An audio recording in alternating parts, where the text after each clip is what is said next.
Le message de Frère Branham que vous allez entendre s'intitule « Être conduit ». Il a été prêché le 7 décembre 1965. Merci, Frère Williams. Je salue Frère et sa femme et tous les délégués ici à ce repas ce soir. C'est certainement un grand privilège d'être ici. J'attendais ce moment avec impatience depuis même que nous sommes partis. Et je désire remercier cette dame. Je n'arrive pas à me rappeler son nom. Billy vient de me dire qu'ils m'ont donné une boîte de bonbons pour Noël et l'ont apportée à la voiture il y a quelques instants. La sœur, je ne me rappelle pas son nom, est d'ici en Californie. C'est mon premier cadeau de Noël et je vous en remercie. Maintenant, ce soir, Maintenant, à Tucson, il est 9h10, mais je crois qu'il est 8h10 ici. Aussi je ressens une certaine impression dans l'auditoire. Quand je prêche, je suis souvent assez bavard. Aussi, j'espère, merci. Il y a des personnes si bien ici. Merci. Mais je suis presque empêché de prêcher par la fatigue ce soir. J'ai tellement voyagé depuis Shreveport et à travers le pays en venant nuit après nuit, et vous ne vous sentez pas bien, vous savez, et vous avez froid et vous êtes enroué. J'ai commencé à Shreveport. J'ai perdu mes cheveux il y a quelques années, et j'avais une petite mèche que je mets quand je prêche dans le nord du pays pour m'éviter d'attraper froid. Je suis allé à Shreveport et je l'ai oublié, et j'ai vraiment attrapé un rhume. Il y a tant de courants d'air, vous ne savez trop pourquoi. Je les ai perdus accidentellement, et la peau est restée fragile, et juste avec un peu de transpiration, j'ai vraiment attrapé mal à la gorge. Il m'est arrivé d'avoir à arrêter beaucoup de réunions, et je suis un petit peu enroué ce soir. Nous voulons vous dire que cela a été merveilleux de traverser ces collines pour venir jusqu'ici et d'avoir ces réunions. Hier soir, nous avons passé un très bon moment avec les frères de l'autre chapitre. Il y avait une grande foule, une assistance remarquable, des gens si respectueux et si bien. Aussi vraiment, je suis très heureux de faire partie des hommes d'affaires du plein évangile. Je sens que j'ai un message de Dieu. Cela paraît un peu étrange à certaines personnes que je ne peux pas m'empêcher je dois être ce que je suis. Et je ne désire pas être différent. C'est seulement que je vis dans une période de changement. Tant que vous construisez le mur droit, c'est facile. Le maçon va jusqu'au bout de la rangée.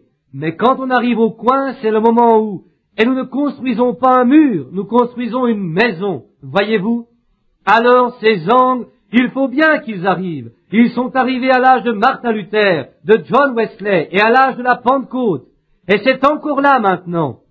Alors c'est dur de passer le moment critique. Mais je suis reconnaissante à Dieu.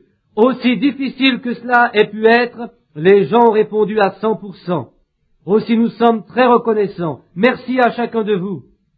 Et maintenant, avant d'ouvrir le livre, parlons à son auteur si vous voulez, juste un instant, pendant que nous inclinons nos têtes.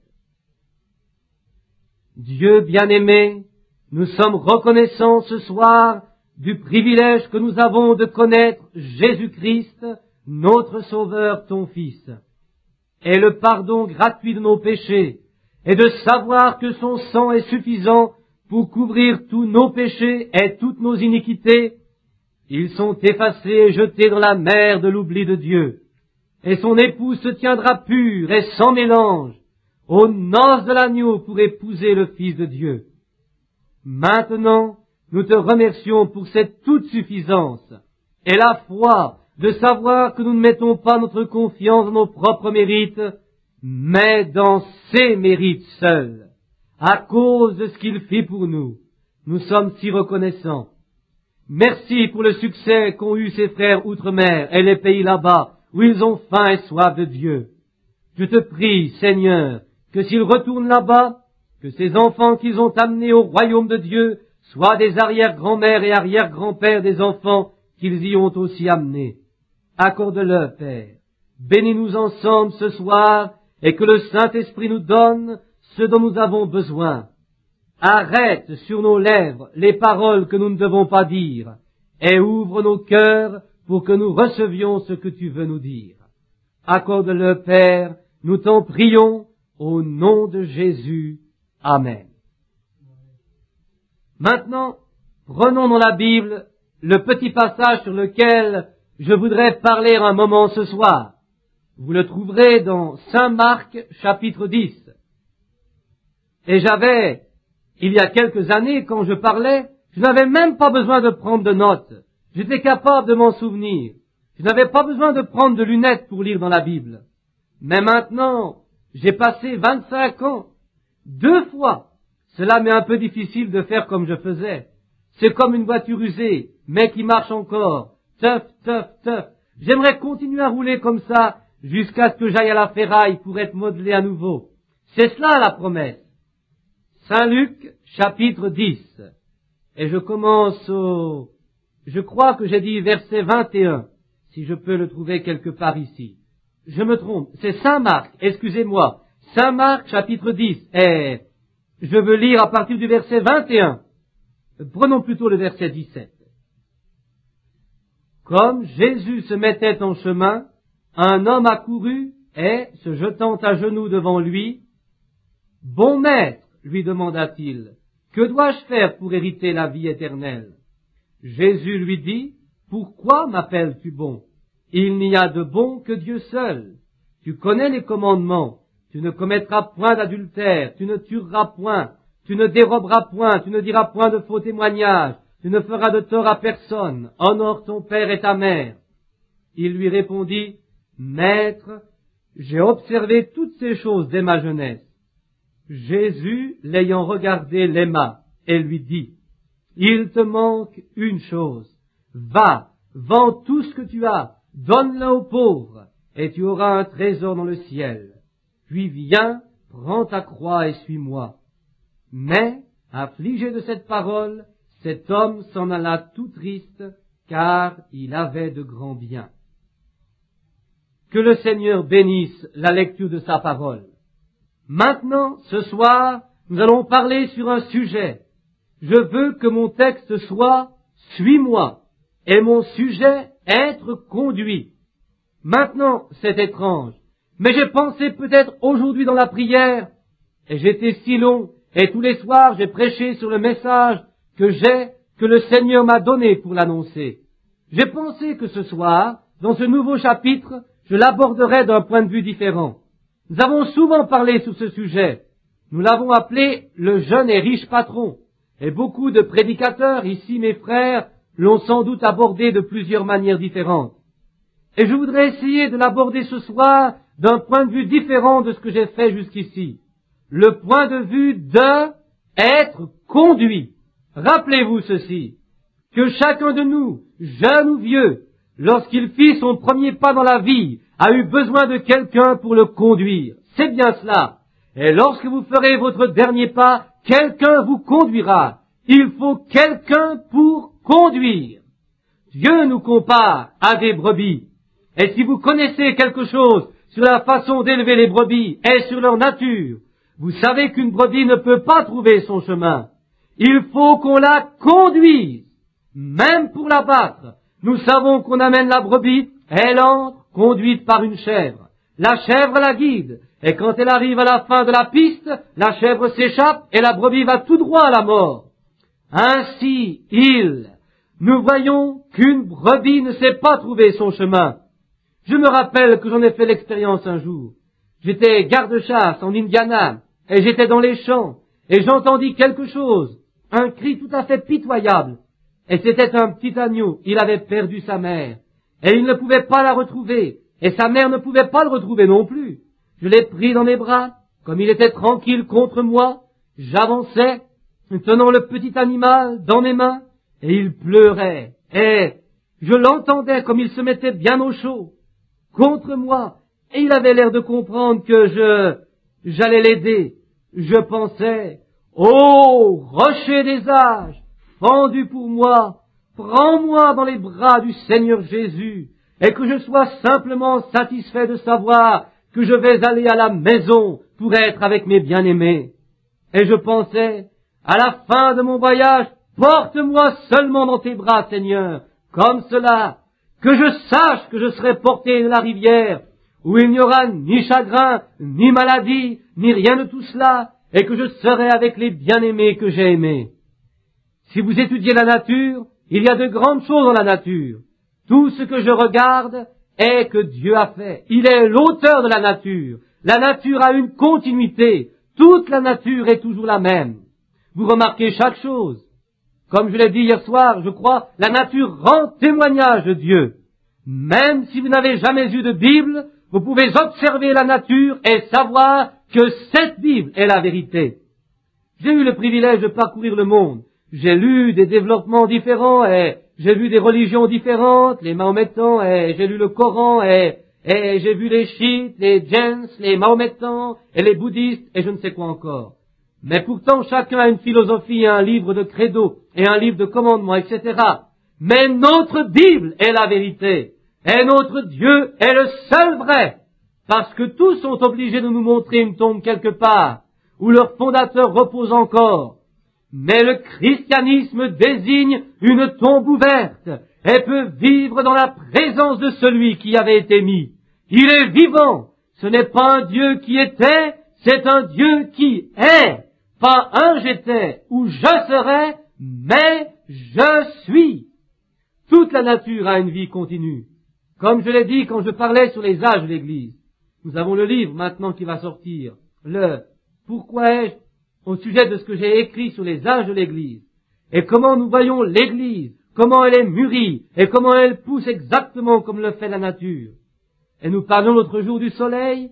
Quand il se lève le matin, c'est un petit bébé, vraiment faible, sans beaucoup de force, et au fur et à mesure que le jour s'écoule, il devient de plus en plus fort. À 8 heures, il entre à l'école comme un jeune garçon ou une petite fille. Ensuite, vers 11 heures, il sort de l'école et il est prêt pour le travail. Ensuite, jusqu'à 3 heures environ, il change. Il passe de la force de l'âge à la vieillesse et il meurt l'après-midi. Est-ce la fin du soleil? Non. Il revient le matin suivant pour témoigner qu'il y a la vie, la mort, l'ensevelissement, la résurrection. Voyez-vous? Nous observons les arbres comme ils bougent et ce qu'ils font. Il y a quelque temps, j'étais dans le Kentucky. J'aime la chasse aux écureuils. Et j'y suis descendu en automne pour chasser les écureuils avec un de mes amis. Et il faisait très sec. Et celui qui a déjà chassé l'écureuil gris sait comme il est difficile de se glisser plus près d'eux quand les feuilles crissent. Et, Houdini n'est qu'un amateur dans l'art de disparaître auprès de ces animaux-là, comme ils arrivent à s'échapper. Et ensuite, essayez donc de tirer à vue à 50 mètres. Il faut bien chasser pour arriver à atteindre un maximum dans la journée. Donc, Monsieur Wood, un de mes amis, un témoin de Jéhovah converti, était avec moi. Et vous, il dit, je connais une ferme par ici, où il y a un homme qui a beaucoup de hollars là-bas. On les appelle hollars. Combien savent ce qu'est un hollar? Bon, mais de quel coin du Kentucky êtes-vous donc? Eh bien, c'est de là que je suis aussi. C'est comme dans une réunion il n'y a pas longtemps, j'ai raconté ça au frère William et aux autres. Ils dirent, maintenant nous allons nous lever et chanter l'hymne national. Et je commençais à dire, For my old Kentucky home, pour ma vieille demeure du Kentucky, si bien que personne n'a chanté avec moi. Mais c'était le seul hymne que je connaissais. Et ainsi nous étions maintenant, très bien monsieur. On tend un papier à Frère Branham, note de l'éditeur. Voudriez-vous prier pour une dame qui saigne du nez ici maintenant? Prions. Dieu bien-aimé, je te demande, Seigneur, tu es le grand guérisseur, et je demande que ta grâce et ta miséricorde touchent cette femme maintenant et arrête ce sang. Comme ces croyants assemblés, ici, cette femme est venue pour se réjouir de la parole du Seigneur et la communion fraternelle. Et je te demande, Seigneur, maintenant, de réprimer l'ennemi et d'arrêter ce sang au nom de Jésus-Christ. Amen. Et nous le croyons. Continuons ma petite histoire, juste pour nous mettre dans l'ambiance, avant de passer aux quelques notes que j'ai écrites là, et à quelques passages des Écritures. Alors il dit, eh bien, ce vieil homme, allons le voir. Il y a beaucoup de holaz chez lui, mais c'est un incroyant. Il dit, si, il pourrait aussi bien nous chasser en nous injuriant si nous y allions. Je dis, mais nous ne trouvons pas d'écureuil ici. Ça fait 2 semaines qu'on campe ici. Et nous étions sales, avec une barbe qui envahissait la figure et tout cela. Il dit, eh bien, allons-y. Nous parcourûmes donc quelques 1020 environ. J'étais déjà venu une fois dans ce pays, 3 soirs, à un rassemblement méthodiste, où le Seigneur avait fait de grandes choses, et il y avait eu un service de guérison parmi les méthodistes. Puis nous avons à nouveau parcouru des collines, des hollas, des sommets, et il faut connaître le Kentucky pour savoir le genre de coin qu'il faut traverser. Et alors que nous revenions par là, nous sommes arrivés à une maison, et un vieil homme était assis là. 2 vieillards étaient là, avec leurs vieux chapeaux rabattus sur le visage. Et il me dit, le voici, il n'est pas commode, il déteste le mot même de prédicateur. Et il dit, alors je lui dis, bon, il vaut mieux que je reste dans la voiture, sinon nous n'irons pas chasser du tout. Je dis, allez lui demander si nous pouvons chasser. Alors il sortit, s'avança et leur parla. Et vous savez, au Kentucky, c'est toujours entrez, etc., etc. Donc il s'approcha et dit, je me demandais si nous ne pourrions pas chasser un peu chez vous. Le vieil homme assis là, qui pouvait avoir 75 ans, le tabac lui coulant de la bouche, dit, il cracha et il dit, comment vous appelez-vous? Il répondit, mon nom est Wood. Il dit, êtes-vous un parent de ce bon vieux Jim qui vivait? Il dit, oui, je suis son fils, je suis Bank. Bien, dit-il, le vieux Jim était un brave homme. Il dit, certainement, faites comme chez vous. Il dit, êtes-vous seul? Il dit, non, mon pasteur est dehors. Il dit, quoi? Il dit, mon pasteur est dehors dans la voiture, il chasse avec moi. Il dit, Wood, vous ne voulez pas dire que vous êtes tombé assez bas pour trimballer un pasteur avec vous partout où vous allez? C'était bien un vieil homme au caractère difficile. Aussi, je pensais qu'il valait mieux que je descende de voiture, vous savez. Aussi, je sortis et m'avançai. Et il dit, alors, vous êtes prédicateur, hein? Je dis, oui, monsieur. Il me regarda des pieds à la tête, du sang d'écureuil et de la crasse, et je dis, je n'en ai pas l'air. Il dit, j'aime assez ça. Et il dit, vous savez, je voudrais vous dire quelque chose. Il dit, je suis censé être un incrédule. Je dis, oui, monsieur, j'ai compris cela. Je ne pense pourtant pas qu'il y ait tellement à s'en vanter, n'est-ce pas? Et il dit, bien, je ne sais pas. Et il dit, je vais vous dire ce que je pense des types comme vous. Je dis, d'accord. Il dit, vous flairez une fausse piste. Et combien savent ce que cela veut dire, voyez-vous? Cela veut dire que le chien est un menteur. Il n'y a pas de gibier du tout, voyez-vous? Il dit, vous flairez une fausse piste. Je dis, c'est votre opinion. Et il dit, bien, regardez, vous voyez cette vieille cheminée là-bas? Oui. Je suis né là il y a 75 ans. Et il dit, j'ai vécu là dans ces collines pendant toutes ces années. J'ai regardé vers les cieux, j'ai regardé ici et là, et sûrement pendant ces 75 ans, j'aurais dû voir quelque chose qui ressemble à Dieu. Vous ne croyez pas? Je dis, eh bien, cela dépend de ce que vous regardez. Vous voyez, de ce que vous cherchez. Et il dit, eh bien, je ne crois certainement pas qu'il y ait un tel être. Et je crois que vous et les autres, vous arrivez là, et vous soutirez de l'argent aux gens, et tout cela. Et c'est comme cela que ça se passe. Je dis, eh bien, vous êtes citoyen américain, vous avez le droit de penser ce que vous voulez. Il dit, il y a un type dont j'ai entendu parler une fois. Il dit que je voudrais certainement, si un jour j'ai l'occasion de lui parler, j'aimerais lui poser quelques questions. Je dis, oui monsieur. Il dit, c'était un prédicateur, vous le connaissez peut-être. Il tenait une réunion à Campbellswell il n'y a pas longtemps, près de l'église, un camp. Et il dit, j'ai oublié son nom, il est de l'Indiana. Et je dis, ah oui, monsieur. Et frère Wood commençait à dire, eh bien chut, ne dites pas ça. Et alors il dit, je dis, qu'est-ce qu'il avait? Il dit, eh bien, cette vieille madame une telle, là-bas sur la colline, il dit, vous savez, elle mourait d'un cancer. Et il dit, ma femme y allait le matin pour refaire son lit, on ne pouvait même pas la soulever suffisamment pour la mettre sur le bassin. Il dit, on mettait juste une à l'aise. Et il dit, elle était mourante. Elle avait été à Louisville et les docteurs ne pouvaient plus rien pour elle. Elle allait mourir. Et sa sœur alla à cette réunion. Et ce prédicateur était là, sur l'estrade. Il regarda l'assistance.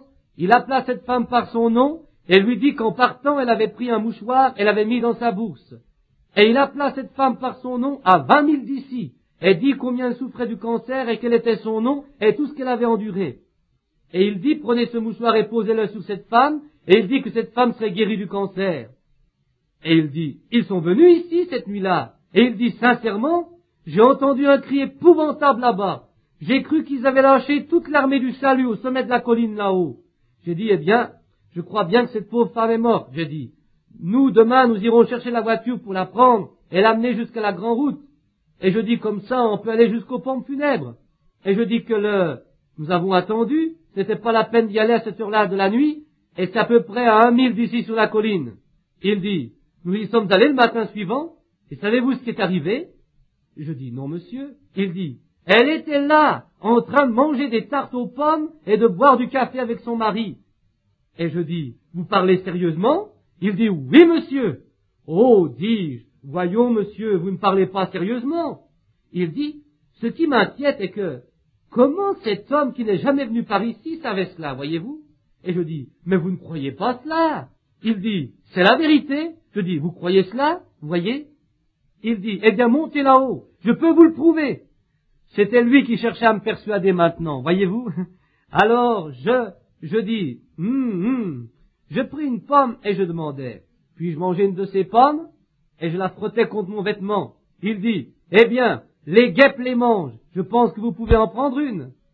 Et alors, et ensuite je dis, bon, je mordis dans la pomme et je dis, c'est une bonne pomme.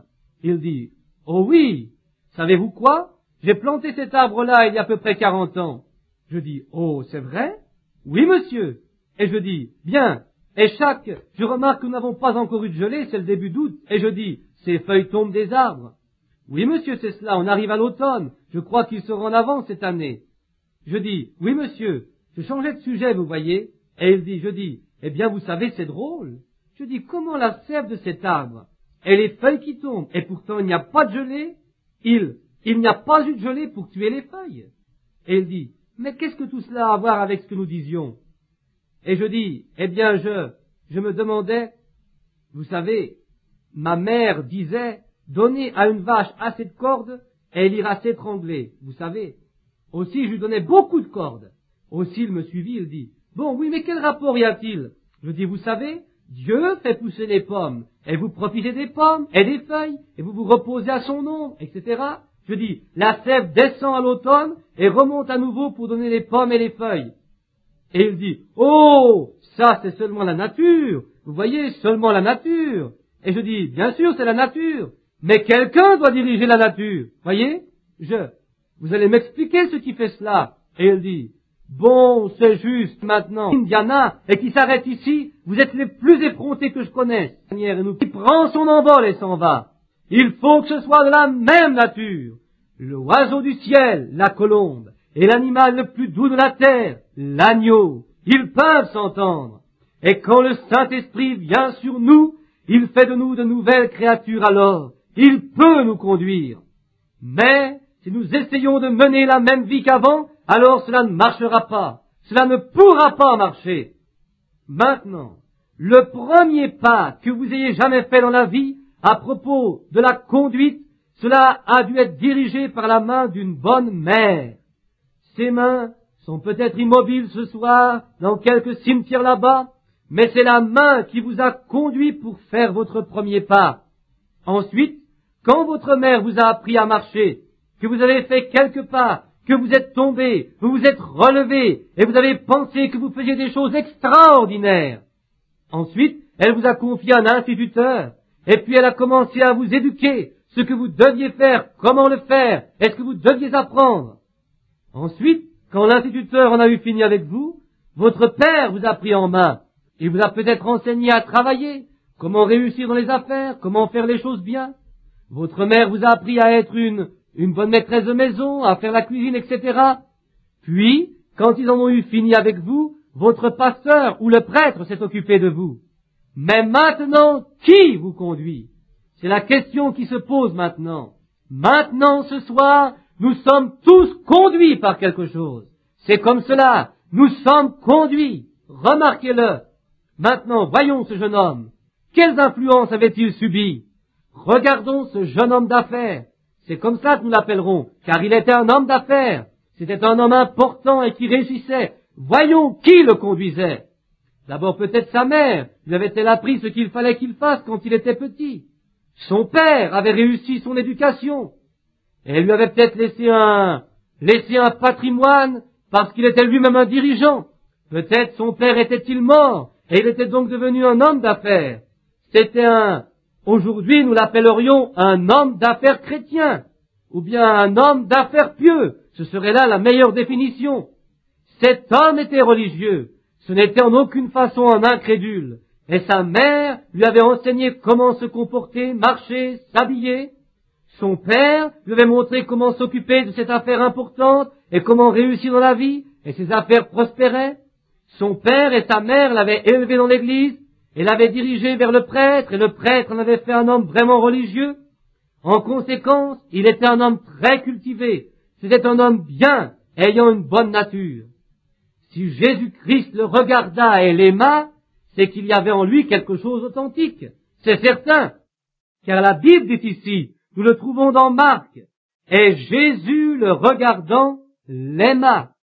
Oui, Jésus le regardant l'aima. Aussi, vous voyez qu'il fallait qu'il y ait eu quelque chose de vraiment exceptionnel dans ce jeune homme. Il avait une bonne nature et un bon niveau moral. C'était un homme qui avait été élevé comme il fallait, intelligent, distingué, intellectuel, qui réussissait dans les affaires et un homme religieux. Il avait de nombreux traits de caractère si remarquables qu'ils attirèrent l'attention de Jésus-Christ le Sauveur. Mais, quand il fut au pied du mur, réussissant tout le reste, rien n'avait tourné mal. Il avait exactement les dispositions qu'il lui fallait. Il était exactement à la mesure de sa vie, intelligent, une bonne éducation. Il réussissait, il était distingué, un homme d'affaires comme il faut. Il appartenait sans doute à un groupe d'hommes d'affaires quelque part en Palestine. Peut-être appartenait-il à une assemblée d'hommes d'affaires, comme nous en avons une ici ce soir. C'était certainement le cas, car les hommes d'affaires ont toujours des réunions entre eux, l'un avec l'autre. Parce que, exactement comme les oiseaux d'une même couvée, ils ont des choses à se dire. Et si les hommes religieux n'ont pas envie de discuter avec l'homme qui tient un bar, tous ensemble parce qu'ils n'ont rien de commun, nous sommes obligés d'avoir des choses en commun. De même, les chrétiens ont quelque chose en commun avec les autres chrétiens. Les pécheurs ont quelque chose de commun avec les autres pécheurs. Et les associations et quoi que ce soit, ils ont des choses en commun. Et ce jeune homme appartenait certainement à une réunion d'hommes d'affaires. Et il était aussi religieux qu'il le pouvait. Parce que lorsque Jésus lui posa des questions, il dit, « J'ai gardé ses commandements et je les ai observés depuis ma jeunesse. » C'est juste. Voyez, on l'avait bien élevé, bien éduqué et tout. Mais quand il se trouva face à face avec la pensée de la vie éternelle, maintenant, remarquez bien, avec toutes ces qualifications qu'il avait, il savait pourtant qu'il n'avait pas la vie éternelle.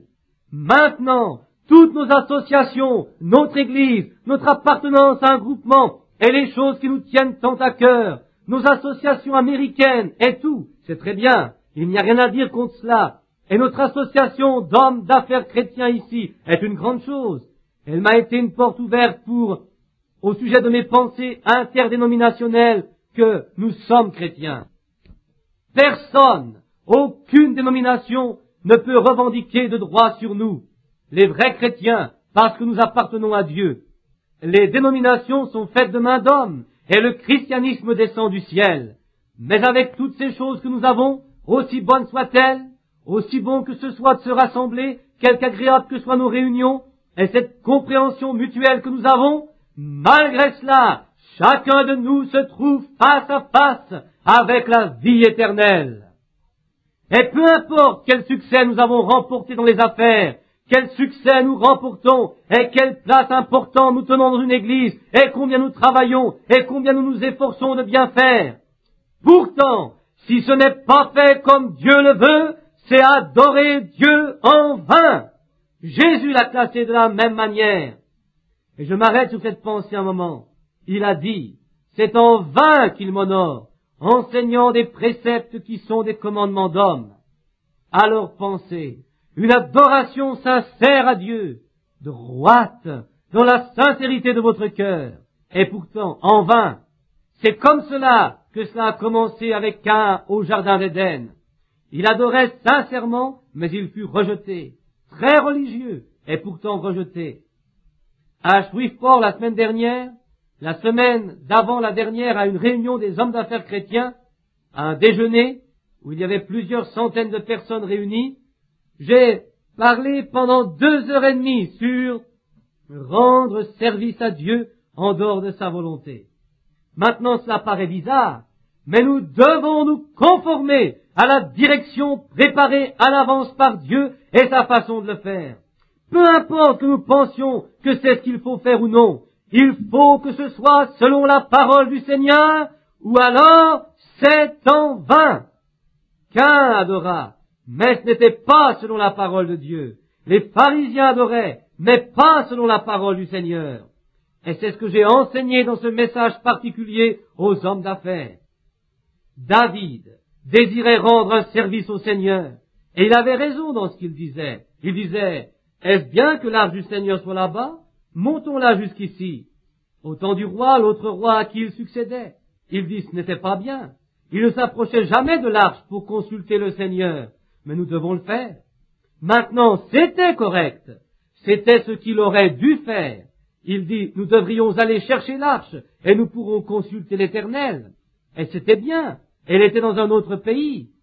Il dit, il faut la porter ici. Montons-la dans la maison, et adorons le Seigneur. Maintenant, remarquez qu'il ne s'engagea pas dans le chemin qu'il fallait pour le faire. Il consulta les chefs de 50, 200, 2000. Ils furent tous consultés, tout le monde. Il pensait que c'était la volonté du Seigneur. Cela semblait être la parole du Seigneur. La parole du Seigneur, quelquefois, vous devez la mettre à sa place exacte. Sinon, ce n'est pas la volonté du Seigneur. Voyez? Maintenant, laissez pénétrer cette idée en vous, et vous aurez une idée d'ensemble de ce que j'essaie d'expliquer. Je ne veux pas voir l'Église suivre les mêmes traces que là-bas en Angleterre. Cheveux longs, hommes fardés et perversion. Nous ne voulons pas de cela. Peu importe que cela ait l'air si religieux et qu'Elvis Presley chante des cantiques. C'est tout de même un démon. Oh, je ne juge pas, mais vous les reconnaîtrez à leurs fruits. Voyez, il est pentecôtiste, mais cela ne change rien. Voyez, vos fruits témoignent de ce que vous êtes. Peu importe que l'Esprit vienne sur lui, qu'il parle en langue, qu'il crie, qu'il guérisse les malades. Jésus a dit, beaucoup viendront à moi en ce jour et diront, Seigneur, n'ai-je pas fait ceci ou cela? Et il dira, retirez-vous de moi, ouvriers d'iniquité, je ne vous ai jamais connu. Voyez, nous devons être de vrais chrétiens authentiques. Et la seule façon de l'être est de pouvoir faire face à cette question de vie éternelle. Il n'y a qu'une forme de vie éternelle, elle vient de Dieu. Et il prédestina chaque être qui devait l'avoir.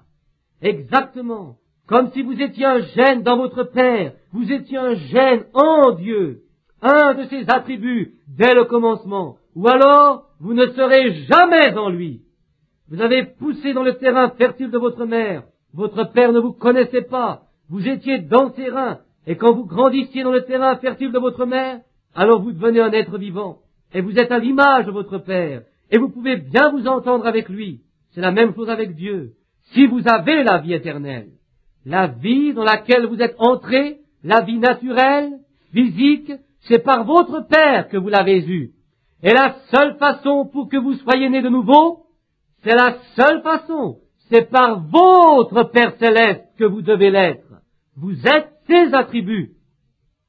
Tout ce que le Père m'a donné viendra à moi. Vous voyez? Vous êtes ici parce que votre nom était dans le livre de vie de l'agneau avant même que le monde soit fondé. C'est exactement cela. Vous êtes un gène spirituel sorti de votre Père céleste, une partie de la parole de Dieu. C'est ainsi. Comme je l'ai dit, alors vous étiez avec Jésus quand il était ici, parce qu'il était la parole. Vous avez souffert avec lui. Vous êtes mort avec lui. Vous avez été enseveli avec lui. Vous êtes ressuscité avec lui. Et maintenant vous êtes dans les lieux célestes avec lui. Remarquez que David pensait que tout allait bien. Et il consulta ses gens. Et ils commencèrent tous à danser, crier, hurler. Ils avaient tous leur idée religieuse que c'était bien. Cela. Mais pourtant ce n'était pas la volonté de Dieu d'aller chercher la parole de Dieu et de la ramener à la maison de Dieu. Mais voyez-vous, Dieu agit toujours à travers les siècles de la même manière. Sa première décision est la seule décision, parce qu'il est parfait dans ses décisions. Il ne fait jamais rien sans d'abord le révéler à ses serviteurs les prophètes. C'est exactement cela. C'est pourquoi cette église dans l'âge de laquelle nous vivons, il n'y a aucune église, ni méthodiste, ni baptiste, ni pentecôtiste, ni aucune autre, qui puisse la faire entrer dans l'épouse. Il faut que Dieu, en réponse à Malachie 4, envoie un prophète à qui ce sera révélé parce que c'est la seule manière. Nos églises font des dénominations, elles compliquent tout et emmêlent tout, exactement comme elles l'ont toujours fait, et Dieu envoie toujours un prophète. Et voici, Nathan se tenait là, un prophète approuvé de Dieu, et on ne le consulta même pas. Et ils descendirent et causèrent la mort d'un brave homme, etc. Et prirent l'arche, au lieu de la mettre sur les épaules de Lévite pour la transporter, ils la mirent sur un char pour la transporter. Et ils ont tout gâché. Vous voyez, si vous ne vous conformez pas à la volonté de Dieu et à la manière dont il veut qu'on l'exécute, on la galvaude, la contrefait dans une organisation, une dénomination, un message, et voilà, voyez-vous, cela a toujours été comme cela. Ce garçon a été confronté avec la même chose. Le voici. Il était peut-être un pharisien ou un sadducéen. Peut-être faisait-il partie d'un ordre important de cette époque-là. Il était religieux au possible. Il dit, j'ai observé ces commandements qu'on m'a enseignés depuis ma jeunesse. Et Jésus l'aima à cause de cela. Mais il refusa d'être guidé. Il ne voulut pas accepter la véritable direction de Jésus-Christ qui lui donnait la vie éternelle. Remarquez qu'il croyait qu'il existait autre chose que ce qu'il avait. Sinon, il n'aurait jamais dit, bon maître, que dois-je faire? Voyez, il voulait faire quelque chose de lui-même. Voilà comme nous sommes. Nous voulons faire quelque chose nous-mêmes. Le don de Dieu est un don gratuit. Dieu vous le donne. Vous ne faites absolument rien pour cela. Il l'a préparé pour vous et vous le recevez. Remarquez, il savait qu'il était là. Il y croyait. Il le voulait. Mais quand il réalisa comment il devait faire, c'était différent de ses rites. C'était différent. Il pouvait garder son argent et continuer à appartenir à la même église. Mais Jésus le savait et savait qu'il avait amassé cet argent. Et il dit, va, vends tous tes biens, donne-les aux pauvres, et viens, prends ta croix et suis-moi, et tu auras des trésors dans le ciel. Mais il ne put pas le faire. Les autres directeurs qu'il avait eus dans sa jeunesse avaient eu une telle influence sur lui qu'il refusa le chemin préparé par Dieu, qui est Jésus-Christ, le seul qui détienne la vie éternelle, le seul qui puisse vous la donner. L'Église ne peut pas vous la donner, ni votre voisin, ni votre pasteur, ni un prêtre, ni votre credo. Jésus-Christ seul peut vous donner la vie éternelle. Peu importe combien vous êtes bon, ce que vous arrêtez de faire, ce que vous commencez à faire, vous devez accepter la personne du Seigneur Jésus-Christ. Et alors, quand vous faites cela, comme il est la parole, votre vie s'ajuste alors exactement à la parole. Et elle se manifeste en accord avec l'âge où vous vivez. Noé devait agir afin que la parole soit manifestée dans son âge.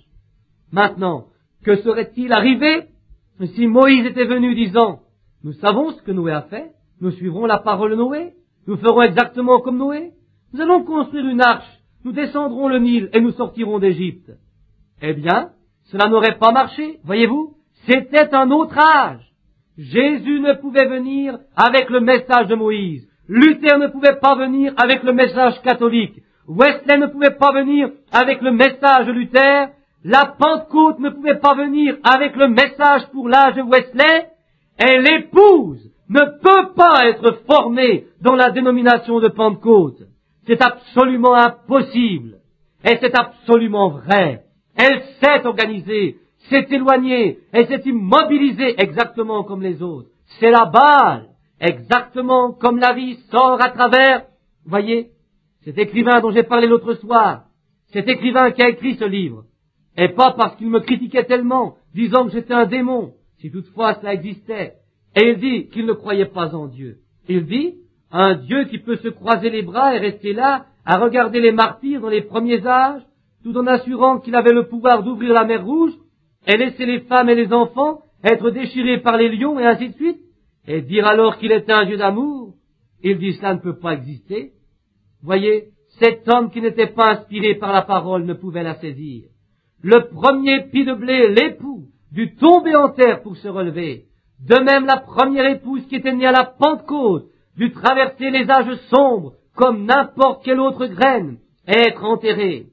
Il fallait qu'il meure, c'était obligé, mais cela a germé à nouveau avec Luther lors de la première réforme. Cela ne ressemblait pas à la semence qui avait été enfouie, mais c'était la lumière de ce temps-là. La tige ensuite donna l'épi, Wesley, et de l'épi alla dans la balle de la Pentecôte. Et quand vous observez le blé, quand il pousse, l'épi de blé, quelqu'un qui cultive le blé, il va avoir la forme du blé. Cela ressemble exactement au grain. Mais si vous prenez une pince et que vous preniez ce blé pour l'ouvrir, il n'y a pas de grain dedans, ce n'est que la balle. Et alors, quoi donc? C'est là tout prêt pour contenir le grain, voyez-vous? Et alors, la première chose que vous voyez, c'est que la vie a quitté la tige pour aller dans les graines, puis a quitté les graines pour aller dans la balle, et quitté la balle pour aller dans le grain. 3 étapes, voyez-vous? Et ensuite, le grain est formé en dehors des 3 étapes. Luther, Wesley, la Pentecôte. Exactement, vous voyez, il n'y a pas de doute. On ne peut pas arrêter la nature. Maintenant, regardez, chaque fois que Dieu a envoyé un message, ils se sont organisés dans les 3 années qui ont suivi. Et ceci existe depuis 20 ans et il n'y a pas d'organisation. Il n'y en aura pas, voyez-vous? Maintenant, il faut que la balle soit enlevée pour donner au grain une chance de se placer devant le Fils, de mûrir grâce au message, pour retourner directement à l'Église, formant le corps de Jésus-Christ, exactement comme la première épouse qui avait été mise dans le sol. Maintenant, pour voir la vie éternelle, la vie, certainement, la tige, avant portait la vie, c'est sûr, mais voyez-vous, quand elle devint la tige, ce fut fini, ce fut une organisation. La vie la quitta et alla vers Wesley. Elle la quitta aussitôt. Pourquoi? Observez-les bien toutes. C'est qu'une grande tige ne ressemble pas au grain. Mais quand les petits grains de pollen arrivent, comme sur la balle ou sur la tige, le pollen de l'épi, cela ressemble beaucoup au grain. Mais quand on arrive à la balle, c'est presque cela. Jésus n'a-t-il pas dit, dans les derniers jours, Matthieu 24, 24, les 2 seront si proches que même les élus, les prédestinés, seraient séduits si c'était possible. Presque comme le vrai, voyez-vous? Ainsi, dans les derniers jours, maintenant, voyez, c'est le temps du grain. On approche à la moisson. Ce n'est pas l'âge de Luther, ni celui de la Pentecôte. C'est l'âge de l'épouse. De même que Moïse a fait sortir une nation d'une autre nation, aujourd'hui, Christ fait sortir son Église d'une Église. Voyez? La même chose typifiée, les emportant vers la glorieuse terre promise de toute éternité. Maintenant, refusez cette personne qui vous appelle Christ, qu'importe que vous soyez pentecôtiste, méthodiste, luthérien, quoi que vous soyez, vous devez, 7 âges, je n'ai rien contre eux, non vraiment pas, mais dans 7 âges, maintenant, vous devez accepter la personne de Christ, qui est la parole, comme ils le firent dans un autre âge.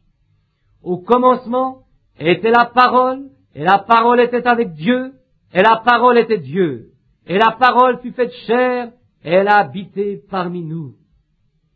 Le même hier, aujourd'hui, et pour toujours. Hébreux 13:8. Voyez, Vous devez accepter la personne de la vie éternelle. Maintenant, la vie qu'avait Luther était la justification. Wesley y avait ajouté la sanctification. La Pentecôte fut la restauration des dons qui y fut ajoutée. Mais maintenant, tout est achevé dans le corps. Voyez-vous, les trois stades. Et sortant de cela, maintenant quand viendra la résurrection, la vie qui vivait dans les luthériens et qui sortirent, la vie qui vivait dans les méthodistes et qui sortirent, la vie qui entra dans la Pentecôte, seront enlevés de la terre, dans le corps de l'épouse, pour être présentés devant Jésus-Christ. Gloire à Dieu! Oh, c'est enivrant, c'est la vérité. Nous avons franchi un tournant, nous regardons vers le ciel, attendant la venue, la coiffe de la pyramide, comme nous dirions, son retour. L'Église sera ressuscitée bientôt, et il faut nous préparer. Et la seule façon de le faire n'est pas de dire, eh bien j'appartiens aux assemblées de Dieu, j'appartiens aux unitaires, aux binitaires, ou quoi que ce soit, j'appartiens à l'Église de Dieu. Cela ne veut rien dire. Nos pères criaient, dansaient, c'était très bien, c'était leur âge. Mais aujourd'hui, vous n'êtes pas confrontés à une organisation qu'ils ont créée, mais à la vie qui continue, qui est Jésus-Christ. Ce jeune homme avait fait la même chose. Moïse avait écrit ses commandements, mais vous voyez, le même Dieu qui écrivit ses commandements au travers de son prophète, c'était la même chose que la prophétie disant que le jour viendrait où je susciterai un prophète semblable à toi, et il arrivera que quiconque ne l'écoutera pas sera retranché. À nouveau, dans la Baal et l'épi dénominationnel, il faut qu'ils arrivent à la vie. Et aujourd'hui ne dites pas, je suis pentecôtiste, j'appartiens à ceci, j'appartiens à cela. Cela ne signifie rien. Vous devez accepter la personne de Christ, la vie éternelle. Chacun de nous est devant un choix. N'oubliez pas cela. Les chefs religieux, voyez-vous, avaient une telle emprise sur lui. Et les gens disaient, eh bien, nous appartenons à ceci, nous appartenons à cela. Et ils avaient une telle emprise sur lui. Mais c'est un malheur que de ne pas vouloir être conduit par la vie éternelle. Maintenant, cette vie est présente ce soir, n'est-ce pas? Le Saint-Esprit est là, qui est Christ, sous la forme d'un esprit. Son esprit, l'onction est ici.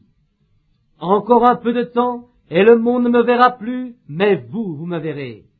Car je suis avec vous et en vous jusqu'à la consommation, jusqu'à la fin du monde. Jésus seul peut vous conduire à cette vie éternelle. Il n'y a ni église, ni dénomination, ni prédicateur, ni prêtre, rien d'autre qui puisse vous y mener. Vous devez être conduit par lui, le seul qui puisse le faire. Pouvez-vous l'imaginer, vous conduisant hors de sa parole qui est lui-même? Et s'il est la parole, et que vous êtes une partie de lui, n'êtes-vous pas une partie de la parole? La parole sur laquelle Dieu désire déverser les eaux du salut pour l'identifier aujourd'hui, comme les apôtres l'identifièrent, comme Luther, comme Wesley, comme les gens de leur temps l'identifièrent. Voici un autre âge, c'est la parole. La parole dit que ces choses que nous voyons maintenant ont été prédites pour cette heure. Alors, acceptez Jésus-Christ et laissez-le vous conduire à la vie éternelle. Bien que ce jeune homme ait accompli, il avait accompli toutes sortes de bonnes choses. À l'école, il avait bien travaillé, comme un bon garçon, certainement. Il avait été très bien, comme un vrai père. En écoutant son père dans les affaires, il avait été très très bien. Il avait été un bon fils. Il avait bien écouté le prêtre. Il avait été fidèle à son église. Il avait été fidèle au commandement de Dieu. Mais il avait perdu le plus important. Et le reste ne signifiait plus grand-chose pour lui. Quand il eut refusé ce guide vers la vie éternelle, Jésus-Christ. Remarquez que ce guide se présente à chacun de nous aujourd'hui, comme il s'était présenté à ce jeune homme. Nous, qu'importe combien nous sommes religieux, vous pouvez être catholique, baptiste, méthodiste, ou vous pouvez être pentecôtiste, ou tout ce que vous voulez. Ce même choix se présente à vous ce soir, la vie éternelle. C'est-à-dire accepter Jésus-Christ. Cette occasion vous est donnée.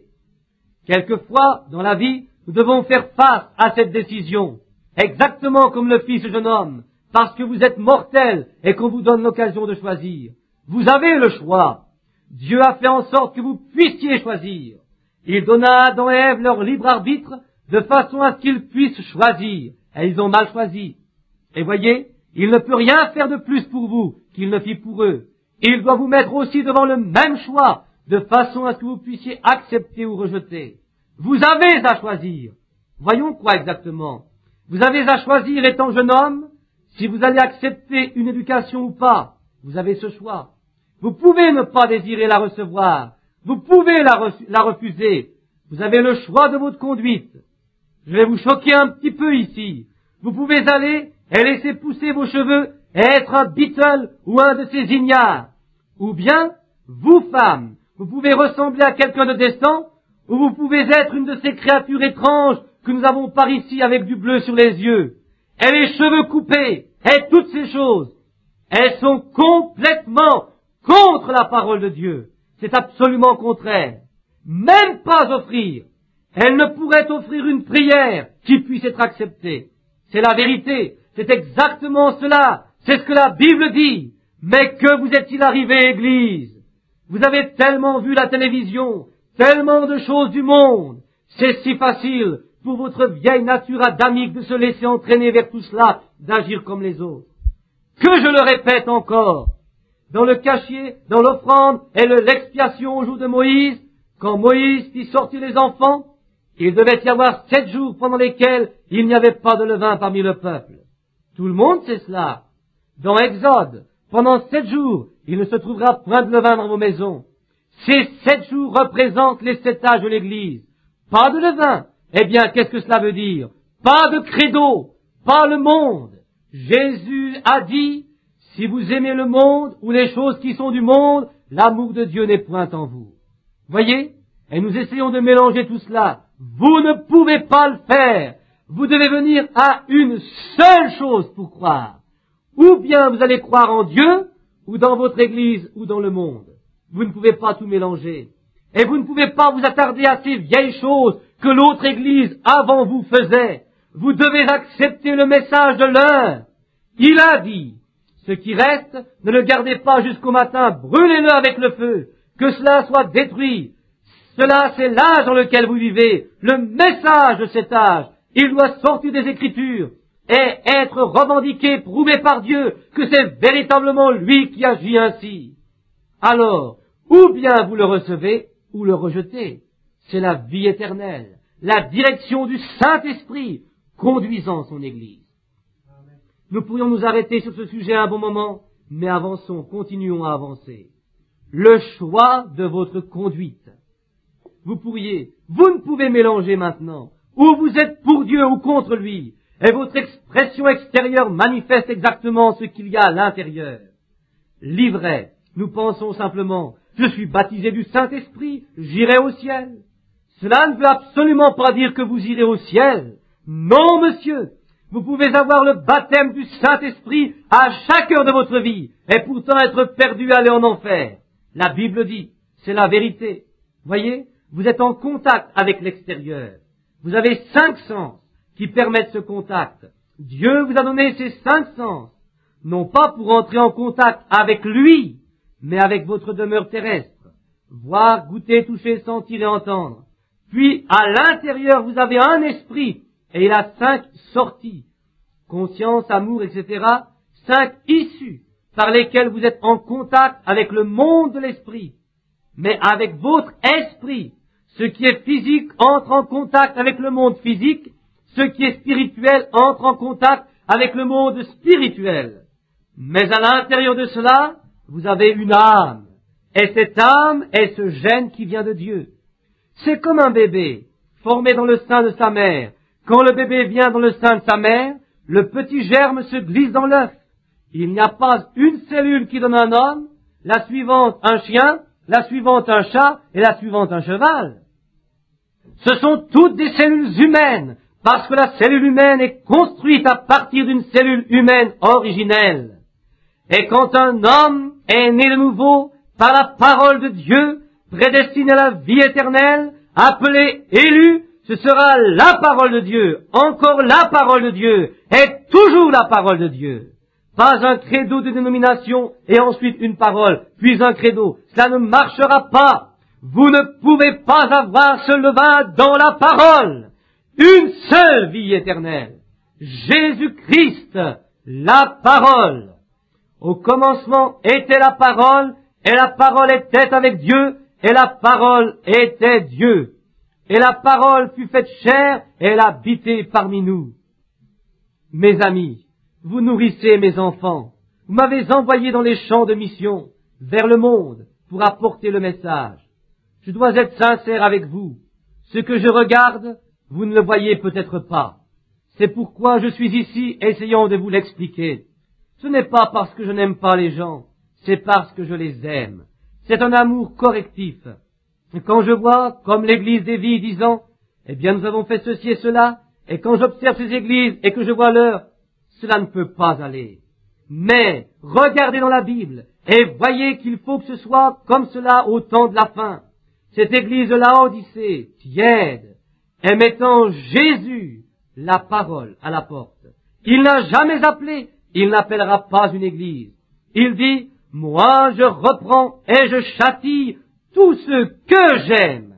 Il prend la parole et il vous l'enfonce dans la tête et il dit, vous n'êtes pas en accord avec elle. Voici ce qui montre que je vous aime. Si vous m'ouvrez la porte et si vous me permettez d'entrer, j'entrerai et je souperai avec vous. Pas une église. Il a été mis à la porte de l'église. Elle se dirige vers le conseil œcuménique. C'est là qu'elle va. Elle retourne droit à Rome d'où elle vient. Et c'est exactement cela. Il y a 25 ou 33 ans que j'ai écrit ça sur le papier et maintenant c'est arrivé. Pas seulement cela, mais c'est écrit dans la Bible, sur les visions. Elle est retournée. Il n'y a pas moyen de la sauver. Elle est partie. Cela sera comme cela. Dieu appelle individuellement. Je me tiens à la porte et je frappe.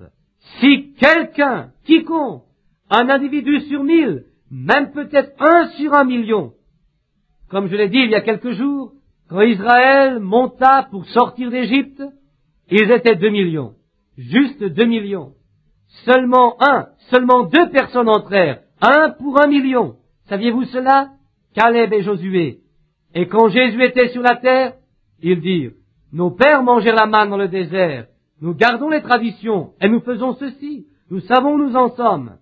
Il leur dit, je sais que vos pères ont mangé la manne dans le désert.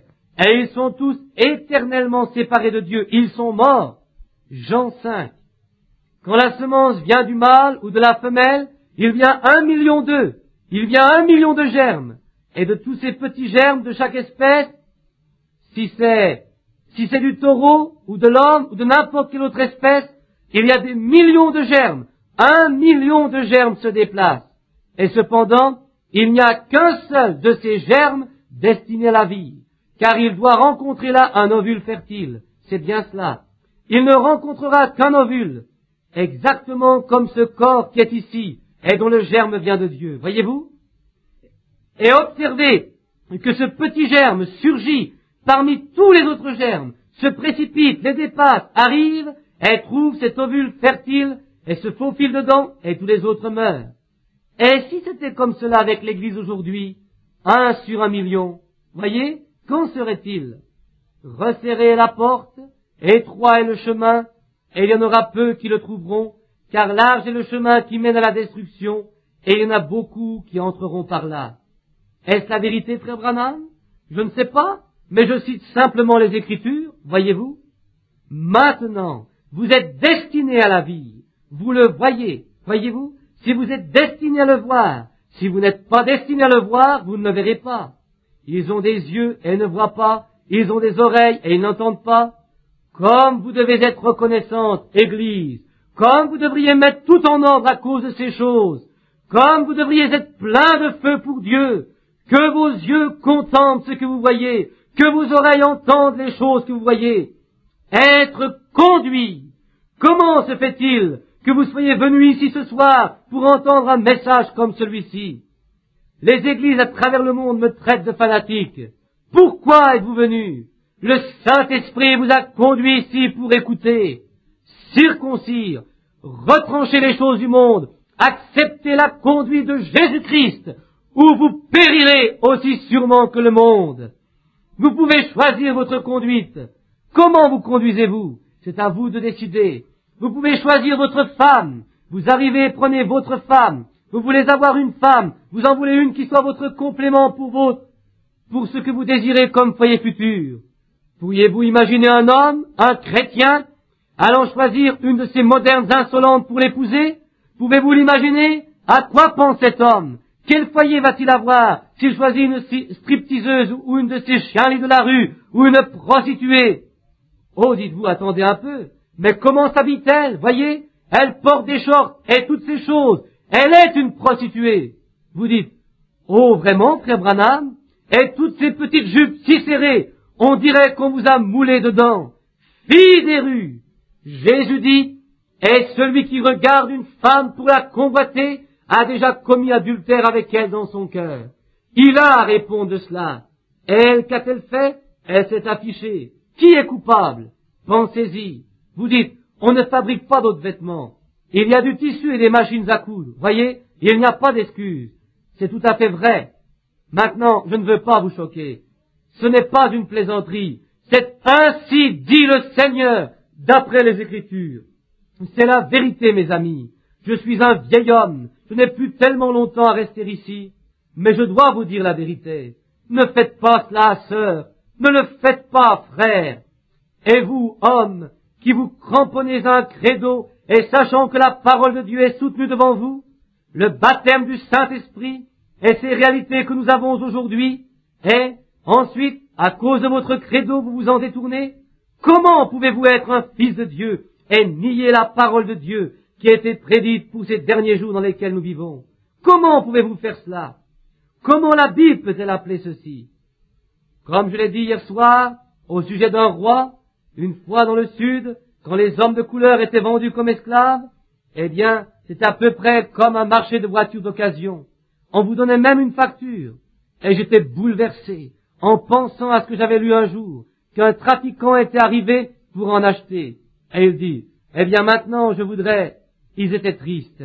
Il fallait les fouetter pour les faire travailler, parce qu'ils étaient loin de chez eux. Ils étaient vendus comme esclaves, et ils étaient dans un pays étranger dont ils ne connaissaient rien. Ils n'avaient aucun espoir de rentrer chez eux, et ils étaient tristes. Il fallait les fouetter pour les faire travailler. Mais un trafiquant arriva sur une certaine plantation. Un jeune homme était là, la poitrine bombée, le front haut. On n'avait pas besoin de le fouetter. Il était tout à fait bien, et il soutenait le moral des autres. Le trafiquant dit, je vais l'acheter. Il n'est pas à vendre. Vous n'allez pas l'acheter car il n'est pas à vendre. Il dit, qu'est-ce qui le rend si différent? Dirige-t-il les autres? Non. Le nourrissez-vous différemment? Non, vraiment. C'est un esclave. Il mange ici dans la même galère avec les autres. Il dit, qu'est-ce qui le rend si différent?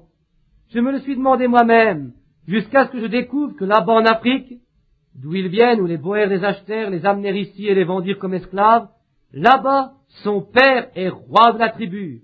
Et bien qu'il soit étranger, loin de chez lui, il sait qu'il est le fils d'un roi. C'est pourquoi il se comporte de cette manière.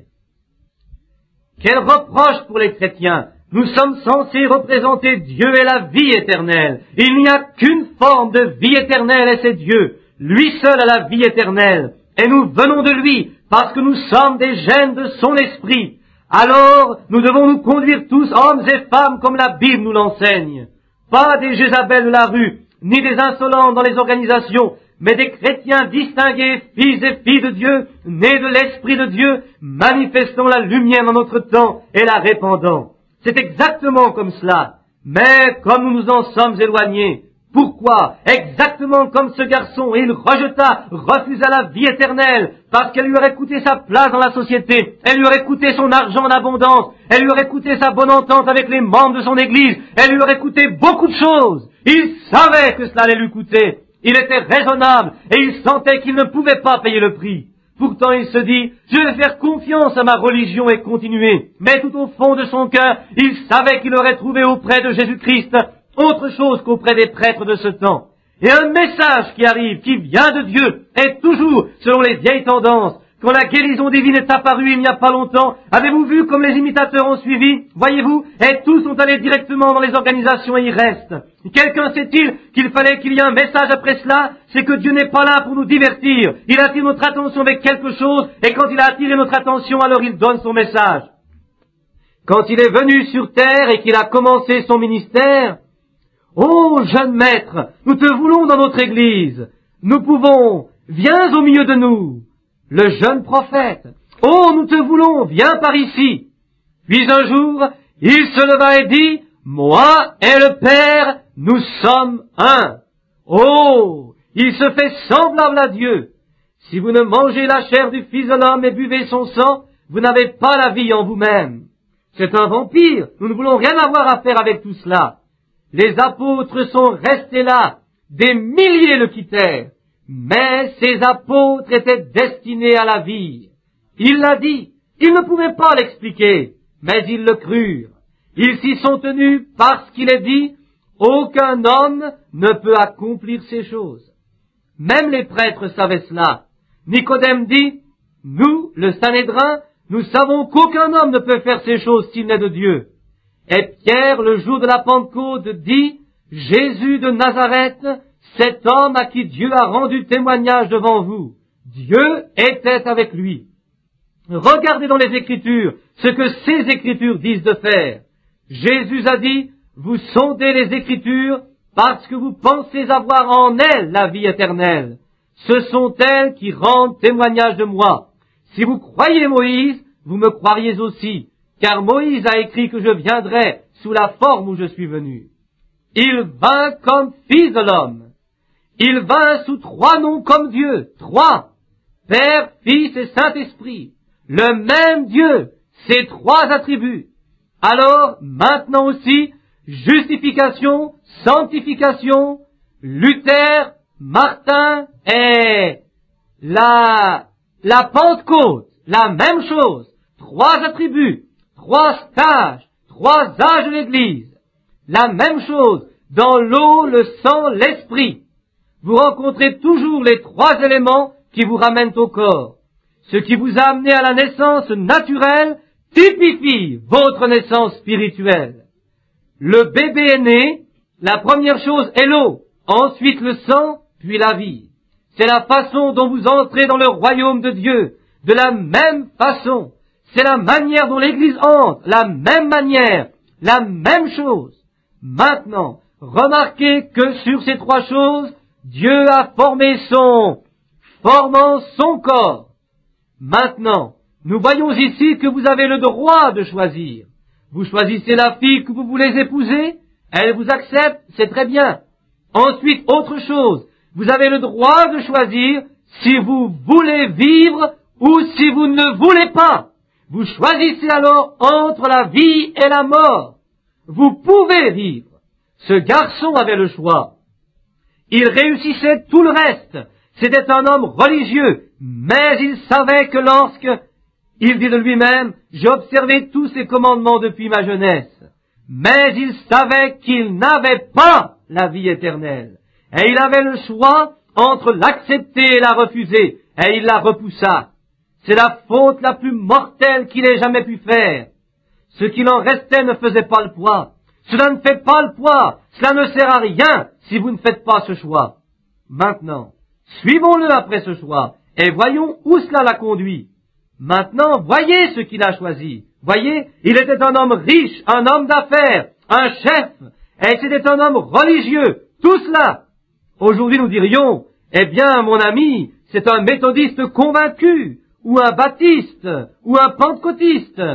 C'est un type bien, un garçon vraiment gentil, vraiment bien. Vous ne pourriez rien dire contre lui, amical, gentil, sociable, et absolument rien d'immoral en lui. Il ne fumait certainement pas, ni ne buvait, ni courait les spectacles ou les bals, comme nous les appelons aujourd'hui, quelqu'un que nous considérerions comme chrétien. Mais ce n'est pourtant pas la vie éternelle. Ce n'est pas ce dont nous parlons. Il pouvait être fidèle à son Église, dans laquelle il était certainement. Mais, vous voyez, à quoi cela l'a-t-il mené? Une grande popularité? Disons que s'il était prédicateur, il aurait pu avoir une meilleure Église. Il aurait pu être un prêtre officiel ou un évêque. Voyez, cela vous conduit à la popularité et cela le conduisit aux richesses et à la renommée. Cela pourrait être la même chose aujourd'hui si vous avez un grand talent de chanteur. Je pense à ce jeune homme qui a chanté ici il y a quelque temps. Comment il donna ce talent au diable et comment il le reprend maintenant. Et quelle différence entre lui et Elvis Presley, c'est certain. Pat Boone et un groupe de ce genre, Ernie Ford, ces garçons, de grands chanteurs qui se servent de leur talent, ce talent qui est un don de Dieu. Ils s'en servent pour inspirer les œuvres du diable. C'est exactement cela. De grands chanteurs vendant leur talent donné par Dieu pour la gloire de ce monde, pour devenir quelqu'un. Comment pourriez-vous devenir davantage un quelqu'un que ce que vous pouvez être? Être quelqu'un plutôt qu'être un fils de Dieu. Qu'importe que vous possédiez toute la ville, le monde entier, si vous n'avez pas accepté d'être conduit à la vie éternelle par le Saint-Esprit, Christ, comment allez-vous? Qui êtes-vous de toute façon? Vous êtes un mortel, vous êtes mort dans le péché et les transgressions. Aussi religieux, aussi fidèle à l'Église que vous voulez, prédicateur, vous voulez monter en chair, mais parce que vous avez refusé, vous mourrez. Il réussissait. C'était une grande réussite, ici dans cette vie. Certainement. Nous le trouvons, nous remarquons. Ensuite, nous voyons que ce garçon Allah, nous le suivons un petit moment et nous voyons qu'il réussit très bien. Et nous le suivons à travers la Bible. Et nous remarquons nous voyons qu'il est devenu un homme riche. Il a de belles maisons, il reçoit le juge et le maire du pays et d'autres encore. Et sur les terrasses de sa maison, il organise de grands banquets avec beaucoup de servantes, des femmes, des jeunes filles et tout ce qu'il faut autour de lui. Et il y a un mendiant, étendu à sa porte, appelé Lazare. Il recevait les miettes qu'on balayait. Nous connaissons l'histoire. Puis nous le voyons continuer avec succès, exactement comme le font les églises aujourd'hui. Un homme d'affaires ici m'a dit qu'ici même en Californie, l'église devait dire à l'Union du travail ce qu'il devait faire. Voyez, cela vient, l'église et l'État encore. C'est juste là, vous voyez, vous êtes juste dedans, et vous prenez la marque de la bête sans même le savoir. S'il vous arrive d'acheter une de nos bandes, achetez celle-ci quand je l'aurai, quand je serai chez moi. La semence du serpent. Et vous verrez où cela va, où cela finit. Je rentre chez moi maintenant pour prêcher, Dieu voulant. Il faut à peu près 4 heures. Aussi, je ne pourrais le donner à une réunion comme celle-ci. Il faut que j'aille là-bas où l'Église me supporte si longtemps avec patience. Remarquez, mais maintenant, vous pouvez écouter les bandes quelquefois chez vous. Remarquez ceci, nous avons vu qu'il réussissait très bien, puis plus tard, nous avons vu qu'il réussissait encore mieux, jusqu'à ce qu'il dise « j'en ai tellement ». Ma foi, c'est tout à fait le type du garçon d'aujourd'hui, n'est-ce pas? Mes granges sont pleines, elles débordent, et je possède tant de richesses que je peux dire « repose-toi mon âme ». Mais au commencement, qu'avait-il fait? Il avait rejeté la direction de Jésus-Christ, son Église, son intelligence, son éducation, et tout l'avait conduit au succès. Tous les Juifs l'aimaient, il leur faisait des dons, il les aidait, il avait sans doute fait ceci ou cela. Mais voyez-vous, il rejeta la direction de Jésus-Christ, la vie éternelle. Et la Bible dit, il dit, insensé, cette nuit même, ton âme te sera redemandée. Et ensuite, nous le trouvons, c'est la place suivante, en enfer, levant les yeux et voyant ce mendiant qu'il avait jeté à la rue dans le sein d'Abraham. Quelle erreur fatale! Voilà comment les églises s'étaient bien conduites dans le chemin qu'elles suivaient, mais pourtant elles n'avaient pas eu la vie éternelle. Ceci me rappelle un sermon que j'ai prêché ici il n'y a pas longtemps, le filtre d'un homme qui réfléchit. Vous pouvez l'avoir. J'allais, je marchais dans les bois, je chassais l'écureuil, c'est automne, et je regardais par terre. Et bien sûr, je ne peux pas donner le nom de la marque de cigarettes. Vous la connaissez. Et il y avait là un paquet de cigarettes. Et je suis juste passé à côté, cherchant dans les bois. Et j'avais vu ce paquet-là et je me retournais. Il était écrit, le filtre d'un homme qui réfléchit, le goût d'un homme qui fume. Je repris simplement ma marche à travers bois, et le Saint-Esprit me dit, retourne et ramasse-le. Et je me suis baissé et je l'ai ramassé. Le filtre d'un homme qui réfléchit, le goût d'un homme qui fume. Je pensais, une marque américaine qui vend la mort sous un déguisement à leurs propres compatriotes. Le filtre d'un homme qui réfléchit, vous, est le goût d'un homme qui fume. J'étais à la foire internationale avec Yul Brunner, et tout le monde là-bas, quand il a fait tout ce test. Et comment il a pris la cigarette, l'a écrasée sur un morceau de marbre, il a essuyé la nicotine, l'a mis sur le dos d'un rat blanc, et 7 jours après, il était tellement rongé par le cancer qu'il ne pouvait plus bouger. Et il dit, vous savez, on parle de filtre, mais c'est un attrape-nigo. Cela fait vendre plus de cigarettes. Il faut tant de nicotine pour satisfaire ce démon. C'est cela. Et quand vous prenez des cigarettes à filtre, il faut 4 cigarettes pour en remplacer une. C'est un truc pour vous vendre plus de cigarettes. Vous ne pouvez pas avoir de fumée si vous n'avez pas de goudron. Et avec le goudron, vous attrapez le cancer. Voyez-vous comment cela est? Et ces Américains aveugles qui s'attendent à ce qu'ils sortent un lapin d'un chapeau, ils tombent tous dans le piège. Vous ne pouvez pas en sortir. C'est la mort. Quelque chemin que vous preniez, c'est la mort. Où que vous alliez. Le filtre d'un homme qui réfléchit. Un homme qui réfléchit ne fume pas du tout. C'est comme cela, si seulement il est capable de penser. Eh bien, je pensais que ceci pouvait s'appliquer aux églises. Voyez? Je pensais, Dieu a-t-il un filtre? Oui. Et toutes les églises ont un filtre, c'est bien cela. Il filtre ceux qui entrent, et il laisse aussi entrer la mort en grande partie.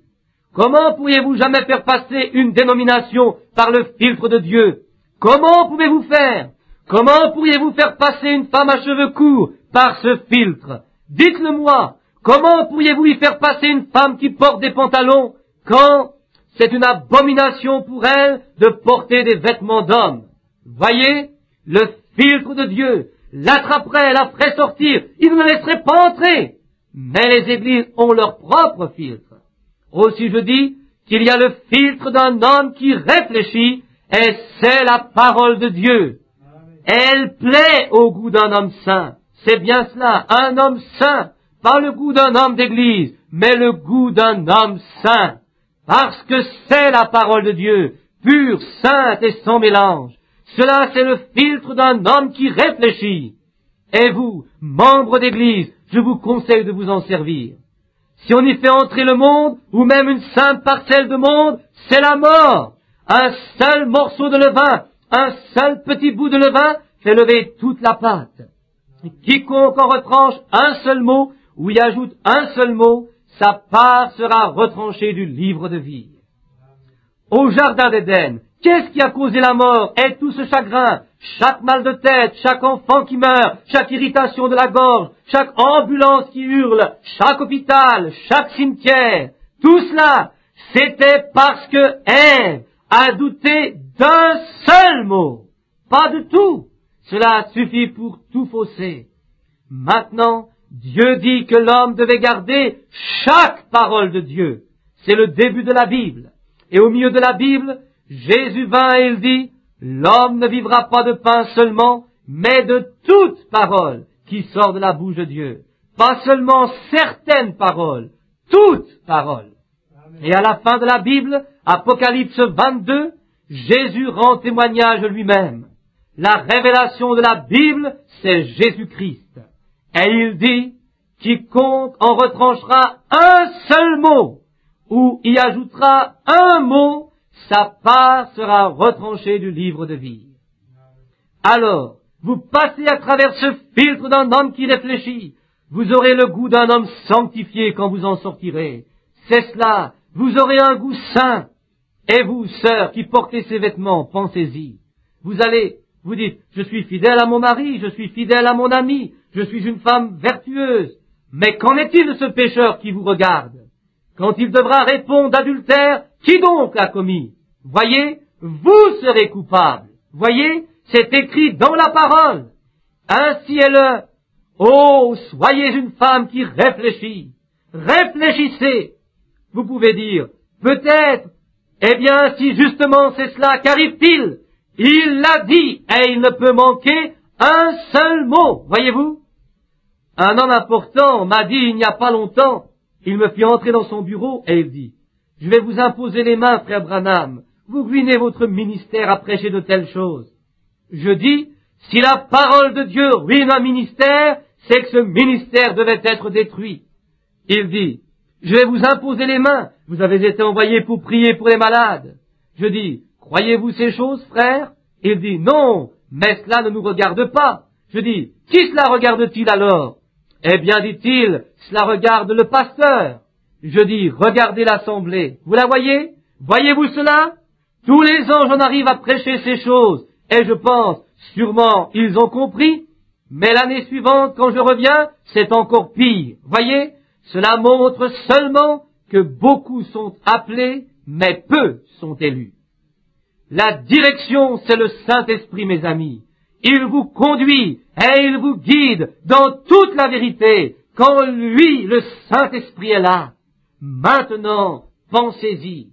Prenez le filtre d'un homme qui réfléchit. C'est la Bible. Pas votre credo, pas votre église. Vous serez perdus. Prenez le filtre d'un homme qui réfléchit. C'est là où ce jeune homme n'a pas réfléchi. Il a pris le filtre de l'église. Il est devenu populaire, un homme important, mais en enfer, il levait les yeux, étant dans la tourmente. Maintenant, vous prenez le filtre d'un homme qui réfléchit, Jésus-Christ, la parole, et vous désirez le goût d'une personne sainte, parce que cette parole satisfera ce goût. Si vous avez le Saint-Esprit en vous, il satisfait ce goût. Et si le Saint-Esprit n'est pas en vous, vous dites, oh, je ne pense pas que cela ait beaucoup d'importance. Regardez donc ce que vous venez de faire, la même chose que fit Ève. Vous êtes revenu exactement au même endroit. Maintenant, nous allons un peu plus loin. Maintenant, laissons cet homme qui ne s'est pas servi du filtre d'un homme qui réfléchit.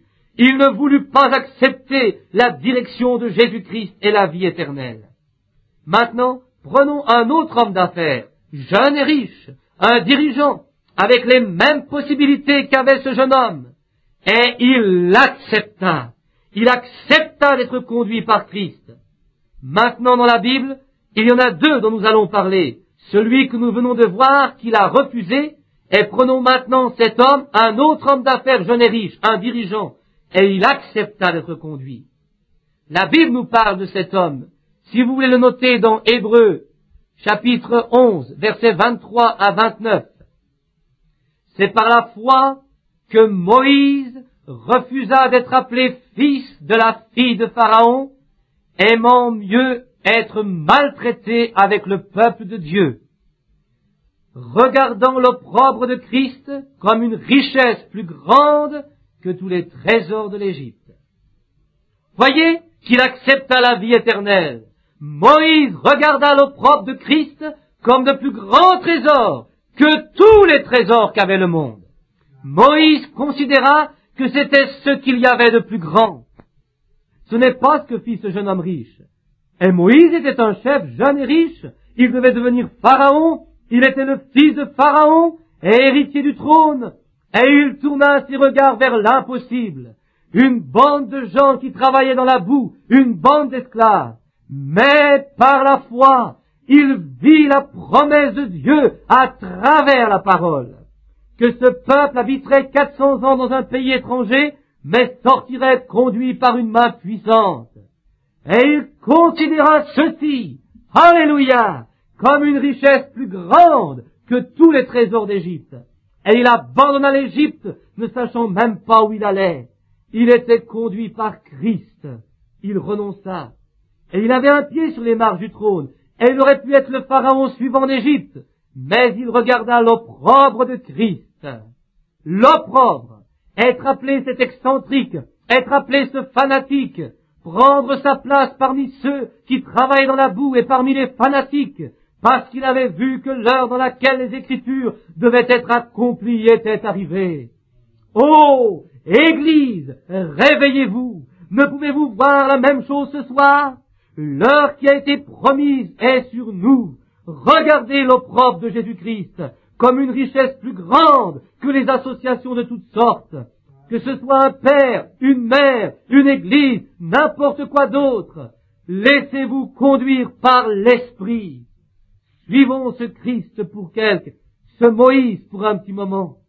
Là, j'ai fait ceci. Observons sa vie. La première chose, quand il eut accepté de prendre l'opprobre de Christ et d'oublier son éducation, oublier toute sa sagesse, il avait été instruit dans toute la sagesse des Égyptiens, et toute sa popularité, son trône, son sceptre, sa royauté, sa couronne, tout ce qu'il avait, il le rejeta.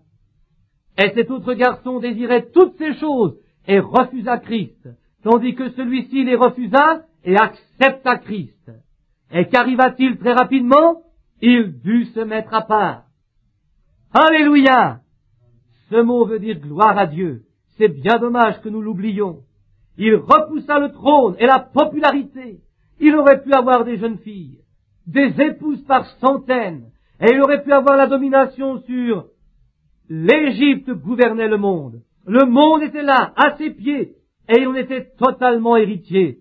Mais en lisant les Écritures, et voyant le jour dans lequel il vivait, et reconnaissant ce quelque chose en lui, cette semence prédestinée de Dieu, il se mit au travail. Il m'est bien égal que vous soyez très populaire, et tout ce que vous pouvez être. Vous pouvez être un ecclésiastique, un pasteur, ou ceci ou cela, ou autre chose, mais si cette parole de vie éternelle, par la parole de Dieu, a été préordonnée en vous, et si vous voyez les choses qui arrivent, elle agit, elle travaille en vous, elle commence à sortir, vous commencez à comprendre. Et il refusa d'être appelé fils de la fille de Pharaon, car il estima l'opprobre de Christ comme un trésor plus grand que toutes les richesses de l'Égypte et du monde. C'est ce qu'il estima. Observez ce qu'il fit, il suivit la parole. Il fut très vite repoussé par son peuple, ce peuple qu'il avait aimé autrefois. Cela peut vous coûter tout ce que vous avez, cela peut vous coûter votre foyer, vos amitiés, vos réunions de dames, cela peut vous coûter votre place dans la chorale. Cela peut, je ne sais pas ce que cela vous coûtera, mais cela vous coûtera tout ce qui est du monde ou appartient au monde. Vous devrez vous séparer de tout ce qui est du monde. Il faudra que vous le fassiez. Moïse laissa tout de côté et partit au désert avec un bâton à la main. Amen! Des jours et des jours passèrent, et nous pouvons nous demander s'il pensa s'être trompé. Non. Très souvent, les gens se mettent en route et disent « Oh, je vais le faire, gloire à Dieu, je le vois !» Et si quelqu'un rit de vous et se moque, alors vous pensez « Certainement, je me suis trompé. » Il dit « Ceux qui ne peuvent supporter le châtiment sont des bâtards et ne sont pas des enfants de Dieu. » Voyez, ils sont soumis à leurs émotions. Voyez la semence dont j'ai parlé il y a un moment. L'âme n'y était pas pour commencer. Il était loin de l'esprit, elle a fait toutes sortes de choses. Oh, vous et il. Et quand notre esprit est loin, vous pouvez, c'est le vrai, l'authentique Saint-Esprit. Et vous pouvez pourtant être un démon. Oh, dites-vous, frère Branham, de faux prophètes. La Bible dit, dans les derniers jours, il y aura de faux prophètes. Jésus a dit, de faux prophètes s'élèveront. Pas de faux Jésus maintenant. Personne ne soutient cela. Mais de faux Christ. Et Christ veut dire ceux qui sont loin. Faussement loin. Ils sont loin, mais ils sont faux au fond. Et ils montrent des signes et des miracles, parlent en langue, dansent dans l'esprit, prêchent l'évangile. Judas l'Iscariote le fit aussi. Siméon, ou non, je m'excuse, Caïphe prophétisa. Balaam l'hypocrite, sûrement, il avait tous les signes, absolument tout, tous les caractères de la religion. Mais vous voyez, mettez un grain d'ivraie et un grain de blé dans la même terre, et arrosez-les, oignez-les, ils se réjouiront tous les deux, ils pousseront tous les deux grâce à la même eau, le soleil brille sur les justes et sur les injustes, et la pluie tombe sur les justes et les injustes, mais vous les reconnaîtrez à leurs fruits. Comment ne pouvez-vous pas vous aligner sur la parole? Amen. Voyez-vous ce que je veux dire? L'eau tombe sur les justes et les injustes. Les oints. Jésus dit, en ce jour, ils viendront à moi disant, Seigneur, n'ai-je pas chassé les démons? N'ai-je pas prophétisé? N'ai-je pas fait de grandes choses en ton nom? Il dira, vous ouvriers d'iniquité, éloignez-vous de moi, je ne vous connais pas. Allez dans l'enfer éternel qui a été préparé pour le diable et ses anges. Voyez-vous? Quelle parole! C'était une contrefaçon. Adorer en vain, combattre en vain. Pourquoi faites-vous cela? Je ne sais pas si vous vous souvenez de cela. Mais ce petit garçon n'avait jamais vu un miroir. Vous regardez-vous dans le miroir? Je vous le demande au nom de Christ. Vous regardez-vous dans le miroir de Dieu? Un frère parle dans une autre langue, un autre frère en donne l'interprétation, note de l'éditeur. Amen. Je voudrais demander une chose. Combien ici sont pentecôtistes? Levez la main. Sont pentecôtistes. Presque tout le monde. Mais maintenant, combien ici se reconnaissent comme chrétiens?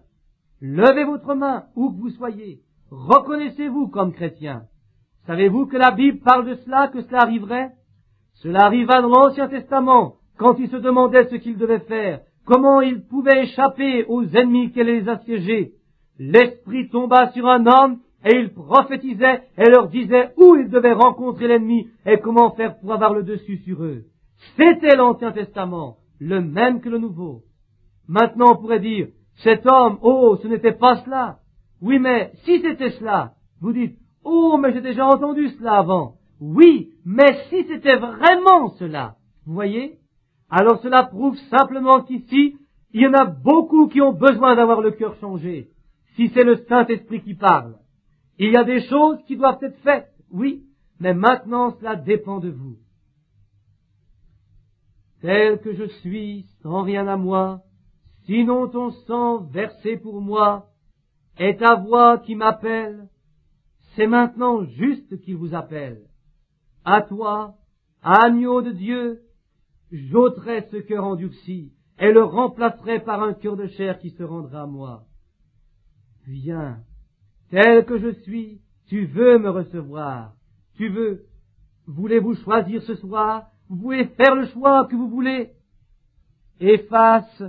Il se peut que vous ayez entendu cela déjà, mais aujourd'hui, c'est peut-être la dernière fois que vous l'entendez. Parce que je crois en ta promesse. Oh, ces appels à l'autel autrefois, ils sont démodés aujourd'hui, mais Dieu continue à se manifester en eux. Ne le sentez-vous pas se manifester à vous, Église? Je viens. Le frère Branham commence à fredonner tel que je suis, note de l'éditeur. Oh, réfléchissez. Aujourd'hui, les cœurs s'endurcissent. Ils sont pleins du monde, indifférents, membres d'église, tièdes, comme le jeune homme, riche patron, et ne sachant pas que le glorieux Saint-Esprit est là, frappant à la porte de cet âge de Laodicée. Celui qui entend ma voix, la parole, ouvrira son cœur. Je viendrai en lui et je souperai avec lui. Et l'Esprit, parlant à travers de ce frère il y a quelques minutes, a dit, je t'enlèverai ce cœur de pierre et te donnerai un cœur de chair, tendre envers Dieu. Regardez ce que c'est devenu maintenant, simplement une émotion intellectuelle, voyez, mais pas un cœur tendre, plein d'amour et de douceur pour Christ. Frère Branham commence à fredonner le cœur, note de l'éditeur. Ne voulez-vous pas un cœur comme cela? Comment pourrez-vous vous présenter devant Christ avec une conception intellectuelle de lui? Vous devez accepter la vie éternelle. Verset, la réparation fut faite par le sang. Et ta voix qui m'appelle, qu'a-t-il fait? Il a répandu son sang et maintenant il vous prie, viens. À toi, agneau de Dieu, je viens, je viens. Que chaque chrétien lève simplement la main, doucement, maintenant, et prie. Ô Dieu, s'il te plaît, Seigneur, saisis ce jour où nous vivons. Oh, c'est si dur, Père. Satan a tellement agi auprès des gens. Les cœurs se sont endurcis. Ton esprit parle directement.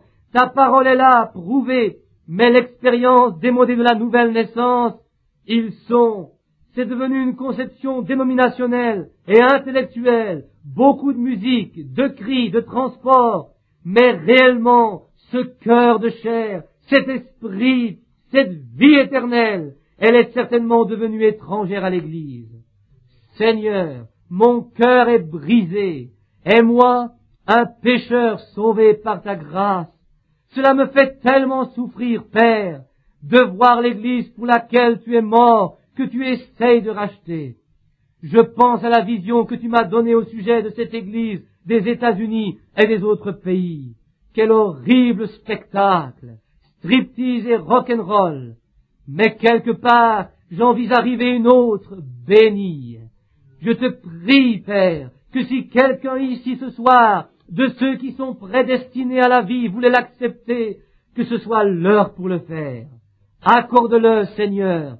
Brise ce cœur de pierre maintenant, ce vieux cœur selon le monde.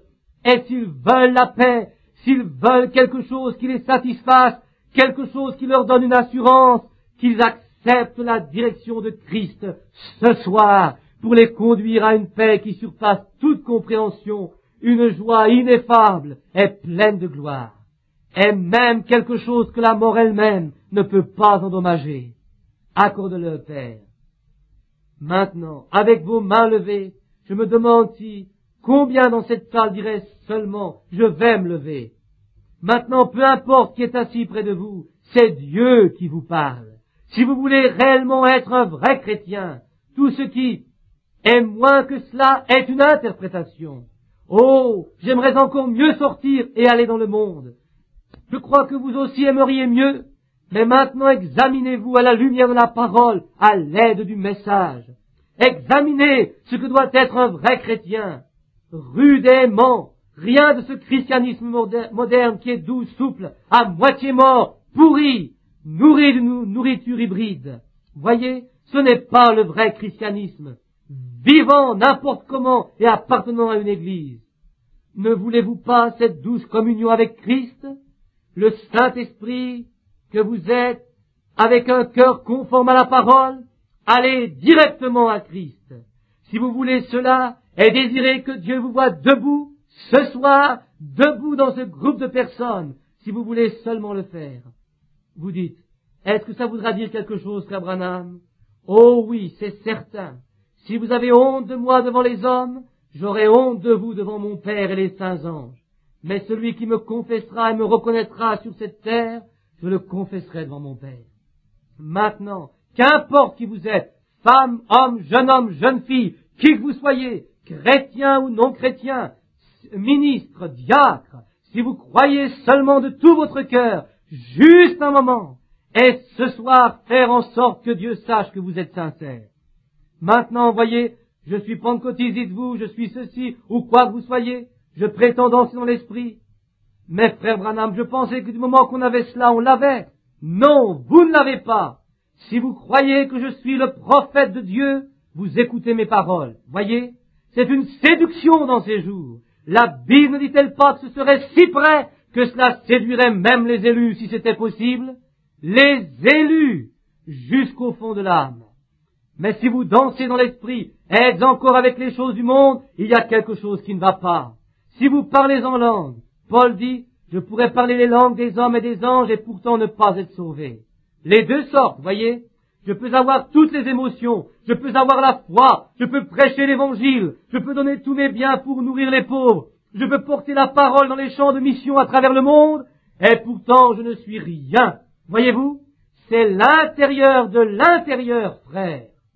Votre esprit s'en va quand vous mourrez, il prend son envol, mais votre âme vit. Maintenant, regardez-vous, êtes-vous vraiment un authentique chrétien selon la Bible, plein de l'amour de Dieu? Rappelez-vous que la Bible dit, dans les derniers jours, quand ce temps arrivera, il dit, un ange, avec un sceau, traversa les églises et les villes, et c'est là seulement ceux qui gémissaient, soupiraient à cause des abominations qui avaient lieu dans la ville. N'est-ce pas cela, Ézéchiel? Nous savons que c'est la vérité.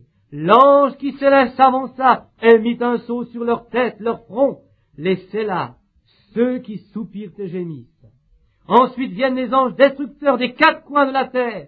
Et ça vient très vite. Nous le voyons venir. Des guerres arrivent qui vont détruire la terre entière. Il n'y avait rien qu'ils ne puissent toucher, si ce n'est ceux qui avaient le signe. Maintenant, choisissez. Votre cœur est-il si lourd à cause des pécheurs et des choses que l'Église et les gens font, jusqu'à pouvoir soupirer et pleurer jour et nuit à ce sujet? Sinon je me pose des questions, ce sont les Écritures.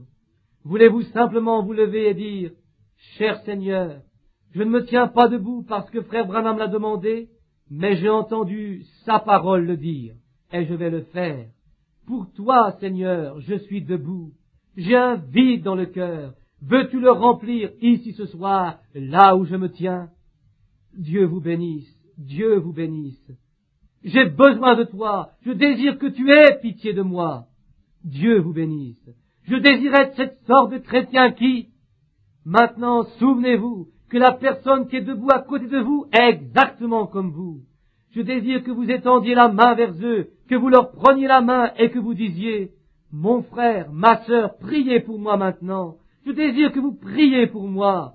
Dites-le simplement avec une sincérité toute chrétienne. Priez pour moi. Je veux être droit devant Dieu. Vous priez pour moi. Je vais prier pour que Dieu vous donne l'occasion. Je sais que nous ne pouvons pas rester beaucoup plus longtemps, vous le voyez. Nous sommes à la fin des temps. Tous ceux qui croient cela disent Amen. L'Assemblée dit Amen, nom de l'éditeur. Il ne reste plus rien, tout est parti. Les églises se dirigent vers le conseil œcuménique. Le monde, regardez, savez-vous ce que le Seigneur a dit au sujet de Los Angeles et tous ces endroits? Elle a disparu. Vous rappelez-vous ce que je vous ai dit il y a 2 ans à peu près? Comment ce tremblement de terre arriverait au Canada, là-haut en Alaska? Je vous ai dit également que Hollywood et Los Angeles s'enfonçaient dans l'océan. Californie, tu es perdu. Pas seulement la Californie, mais toi, monde, tu es condamné. Église, à moins que tu ne te mettes en règle avec Dieu, tu es condamné. Ainsi dit le Saint-Esprit.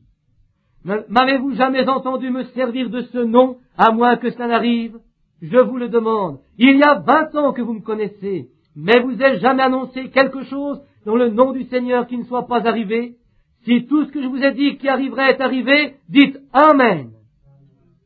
L'Assemblée dit Amen, note de l'éditeur. Voyez-vous, maintenant je vous dis que c'est l'heure. Vous feriez mieux de vous mettre tous en règle.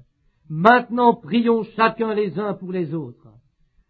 Cher Seigneur, alors que nous nous tenons ici ce soir, un peuple mourant, nos visages tournés vers la terre, la poussière, tu nous as donné ce sermon incisif, Seigneur. Nous voyons l'exemple de 2 hommes. L'un d'eux étant un homme religieux, alla à l'église, mais rejeta la conduite vers la vie éternelle. Et l'autre rejeta la renommée du monde et se tourna vers la vie éternelle. Et nous voyons leurs conditions à tous deux ce soir, selon la Bible. L'homme riche est dans les tourments et Moïse est dans la gloire. Père, nous désirons être comme Moïse. Nous désirons être conduits par ton Fils très saint, Jésus-Christ, à la vie éternelle. Accorde-le à nos cœurs ce soir, Seigneur. Déchire notre vieux cœur de pierre. Mets en nous le nouveau cœur, le cœur de chair, le cœur auquel tu puisses parler et que tu puisses modeler. Et nous ne serons plus dédaigneux ou indifférents. Que le Saint-Esprit ne nous laisse jamais, Seigneur, qu'il vienne et soit le maître de ce peuple. Parle-leur, détruis leurs désirs endurcis et remplace-les par le désir de Dieu. Sauve chacun de nous, Père. Fais-nous partager ton amour. Conduis-nous à l'endroit, Seigneur, où nous nous écarterons de tout ce qu'il y a d'émotif, pour atteindre ce qu'il y a de vrai et de solide. Ce que nous ressentons dans nos cœurs, la profondeur de l'esprit, la richesse de Dieu, le royaume de l'esprit dans nos cœurs. Accorde-le, ô grand directeur, glorieux Saint-Esprit, avant de prendre ton envol vers les cieux avec ton Église. Ô Dieu, que je sois enlevé, Seigneur. Ne me laisse pas ici, Jésus.